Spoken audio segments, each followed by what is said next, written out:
And this brings us to the concept of acceptance. All right.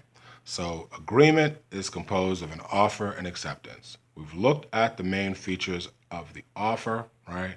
How it's created, how it's manifested, how it's terminated, right? But what happens when we shift over to the other party, the party to whom the promise is being made, right? Acceptance, legally speaking, is a voluntary act that manifests assent or agreement to the terms of the offer. And this assent can be manifested by words or conduct. We generally think of this being done on paper, by signing on paper. I think the first case that we looked at was it showed us that signing on paper that you agree is an objective manifestation of assent to a typical contract.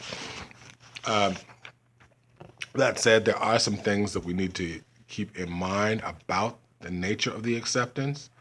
And the first one is the most important one, right? And that is that acceptance has to be unequivocal. And you should drill this into your head. The acceptance should be the mirror image of the offer. We call this the mirror image rule.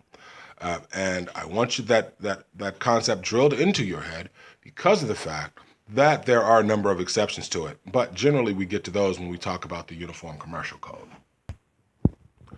So this mirror image rule essentially means that the acceptance that your counter promise as the offeree needs to be exactly what the offeror is proposing, right? Now, there are some exceptions, and we're not going to go into all of them, but particularly as between merchants, it may be a bit more complicated under the Uniform Commercial Code, but we know that when you, as a consumer, accept, that mirror image rule will be in place.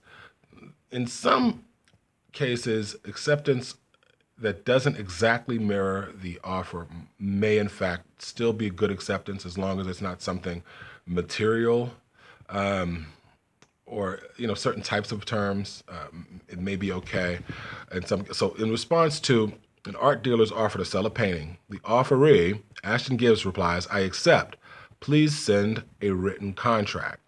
Gibbs is requesting a written contract, but is not making it a condition for his acceptance, right? The receipt of the written contract is simply a recordation of the deal between the parties. So this condition, quote unquote, is actually not a condition that would prevent that offer from being accepted by his words of clear, objective intent to be bound. I accept, or to accept the terms that were proposed by the art dealer. If Gears replies, "I accept if you send a written contract," right? The acceptance is expressly conditioned on the request for a writing. And this is not the type of contract that would require a writing. We'll get to that when we talk about the statute of frauds. So in this case, because the express conditioning of the acceptance upon the provision of a writing, the statement itself is not an acceptance, but weirdly a counteroffer. So ordinarily, acceptance has to be an objectively affirmative action on the part of the person to whom the offer is made, right? So for that reason, generally speaking, your silence is not acceptance of an offer. You have to do something. Sometimes it's to sign a piece of paper. Sometimes it's like in our prior example, you would say, "I accept," right? However, the only thing that's required to accept an offer is some objective manifestation of an intent to be bound, right?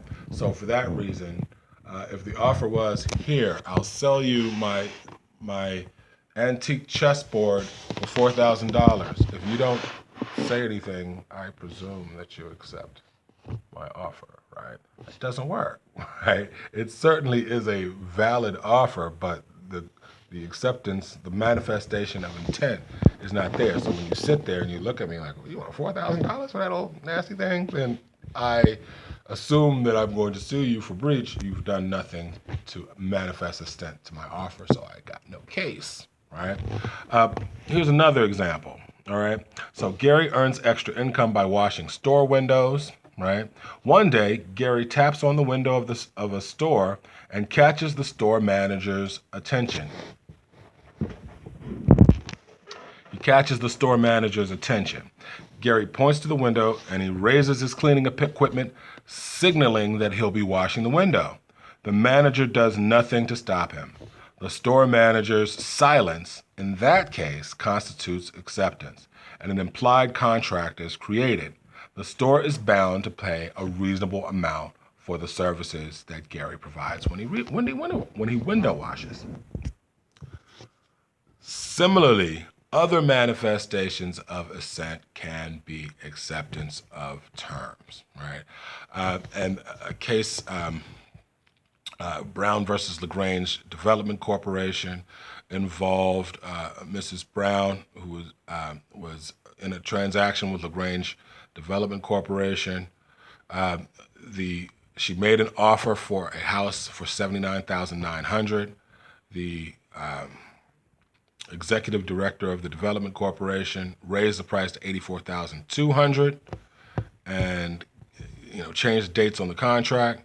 She, without realizing it, initialed this date change but not the price increase. She initialed the date change for the transaction closing but not the price increase, presumably thinking that she didn't initial it, that it wouldn't be a part of the contract. However, she took possession of the house.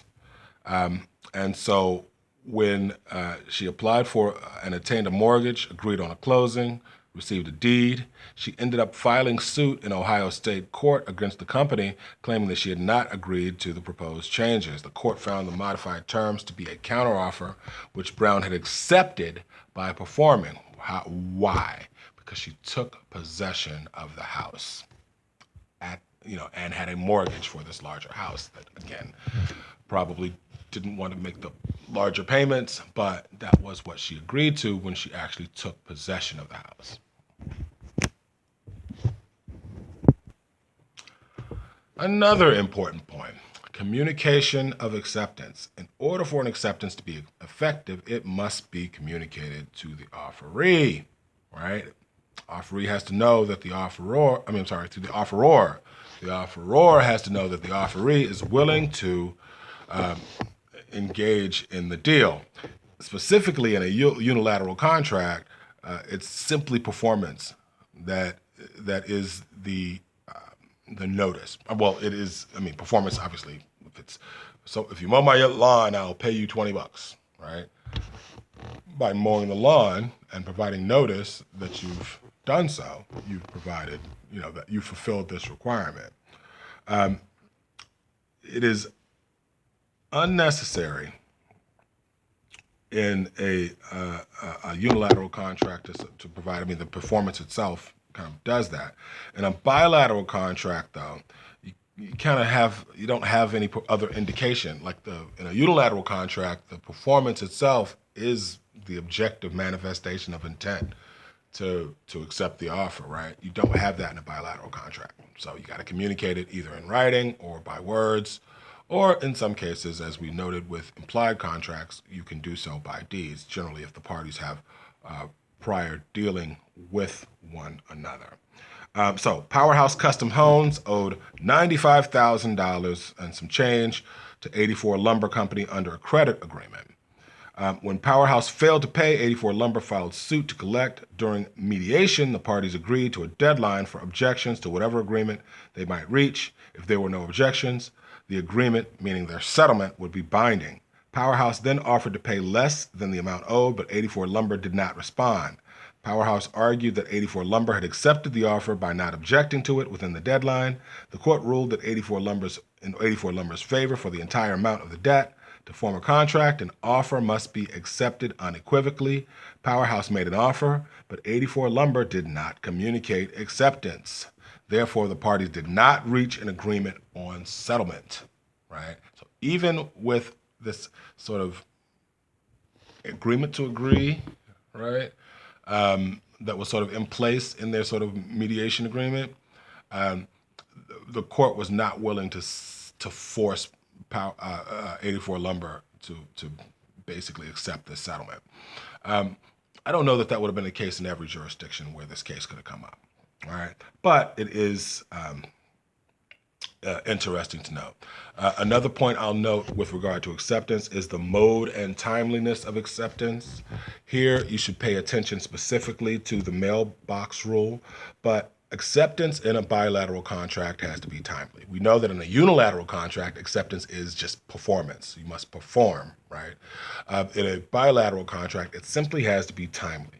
And timeliness is a function of reasonableness. And reasonableness is a function of circumstances. And so this is one of those places where you have to accept, at least from this 30,000 foot view, the ambiguity of this idea, right? So problems and issues can arise when the parties are not dealing face to face. Generally, if I'm going into an establishment and I'm trying to negotiate a deal, we shake hands on that deal or sign a paper and then the deal is done, right? What if we're dealing over large distances? That's where it generally comes up. So that's where this idea called the mailbox rule came into play. And the mailbox rule says that acceptance takes effect and completes the formation of the contract at the time the offeree sends or delivers acceptance via a mode of communication expressly or impliedly authorized by the offeror, right? This is known as the mailbox rule.